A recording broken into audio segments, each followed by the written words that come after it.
Tonight we're uncovering some new insight into a shocking case that made Portland headlines. Two young children taken from their mother before anything like an Amber Alert ever existed, and their miracle return 9 years later.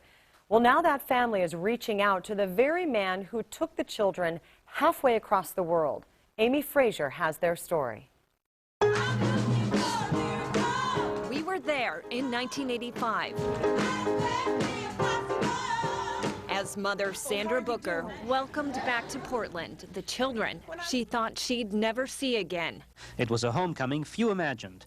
In 1976, Booker's ex-husband allegedly kidnapped their children to his home in Nigeria on the west coast of Africa.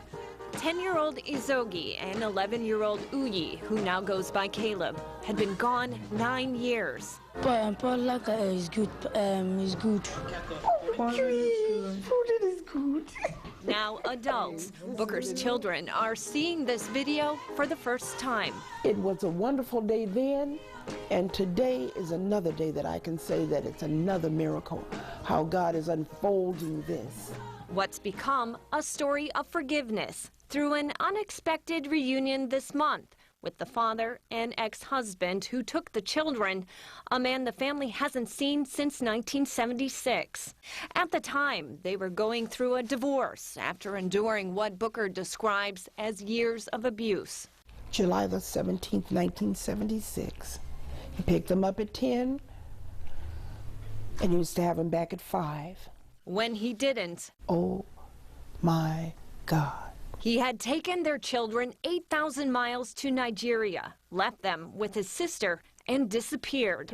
Pregnant at the time with their third child, health, distance, money, and international issues stood between Booker and her children for nearly a decade. But God opened the floodgates. He shook those chains on the backside of Africa. Glory to God. Set those two children free. She says when the children's aunt in Nigeria abandoned them, authorities in 1985 couldn't find me. But they did find a Nigerian-born foster mother in Portland, a woman who told them, it sounds like Sandra's kids. The foster mother knew Booker. The unbelievable coincidence meant the children's safe return to their mother and culture shock back home in Portland. It was hard. I didn't even know how to spell my name. I had to tie my shoe up. Can't even ride a bicycle. Still, they worked hard to adjust and succeed. Are you happy now? Am I happy? Yeah, I'm happy. Yeah, I'm happy. I mean, there's the only thing that keeps me kind of, unhappy is my education.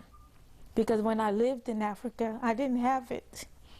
So when I came here, it took a long time to get to where I am. They've also arrived at a place of healing and forgiveness for the man that caused them so much pain. When life has left a bitter taste in your mouth, you've got to sweeten that taste somehow. And once you sweeten the taste through forgiveness, you can make it. They learned Sagbandia Osage is sick in a care facility in Sacramento and made the journey to see him for the first time in 37 years. And when he looked up and he saw all three of them, he said, now my soul can mend. And that's why you went there? That's why I went. He was never charged with any crime. Family members still have many questions. I want to ask him why. I mean, I didn't do nothing to you. We're just two little kids, just... They hope to learn more in the future as they focus on showing compassion and their faith. We don't even know what tomorrow's going to bring, but I do know one thing. By His grace, we're going to get to the end of this journey. In Portland, Amy Frazier, KOIN 6 News.